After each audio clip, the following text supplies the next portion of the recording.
आज मी तुम्हाला शेवग्याच्या शेंगा घातलेली वांग्या बटाट्याची भाजी दाखवणार आहे।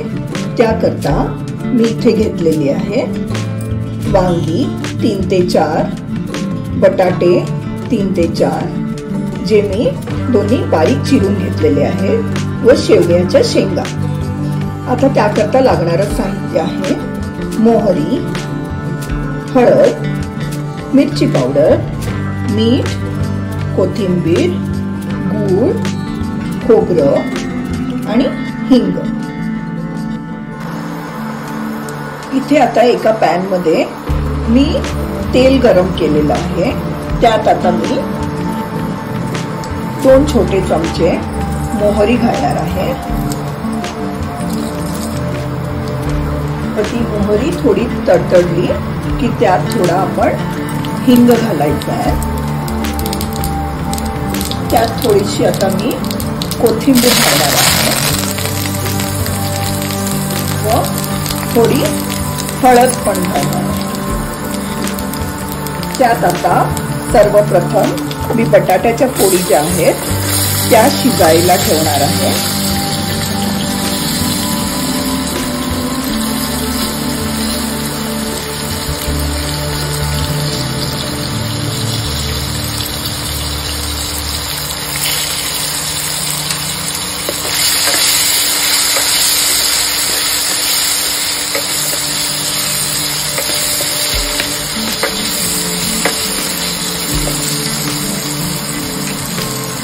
त्यावर थोडंसं मीठ घालणार आहे।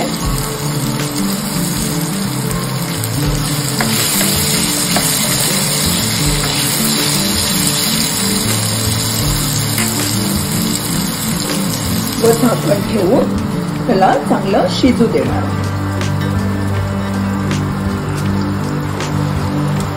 आता आपण झाकण काढून बटाट्याच्या फोडी शिजल्या की नाही ते चेक करूया।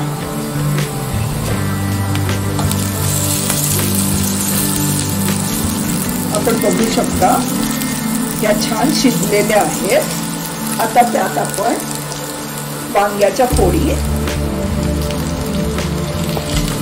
व शेवग्याच्या शेंगाच्या फोडी घालणार आहोत।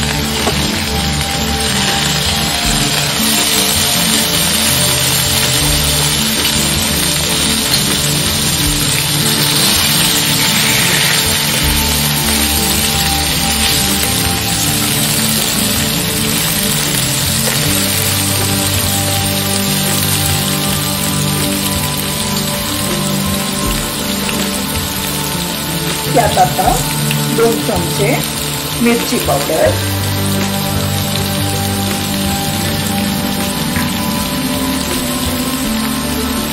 व थोडा गूळ घालून चांगलं मिक्स करणार आहोत।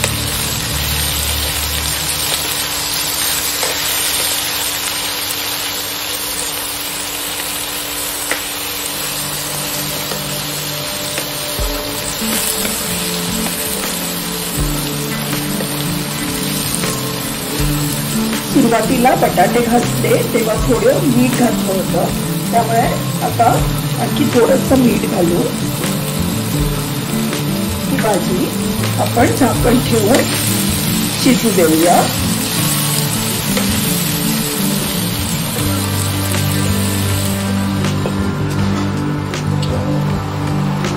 यात आपण आता थोडंसं किंचित पाणी घालून ते शिजू देणार आहोत।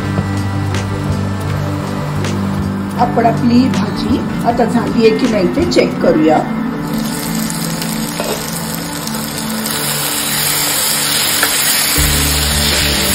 आपली भाजी छान रेडी झालेली आहे।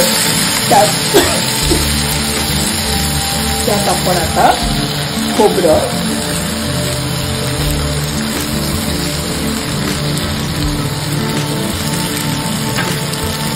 व राहिलेली कोथिंबीर घालून मिक्स करूया।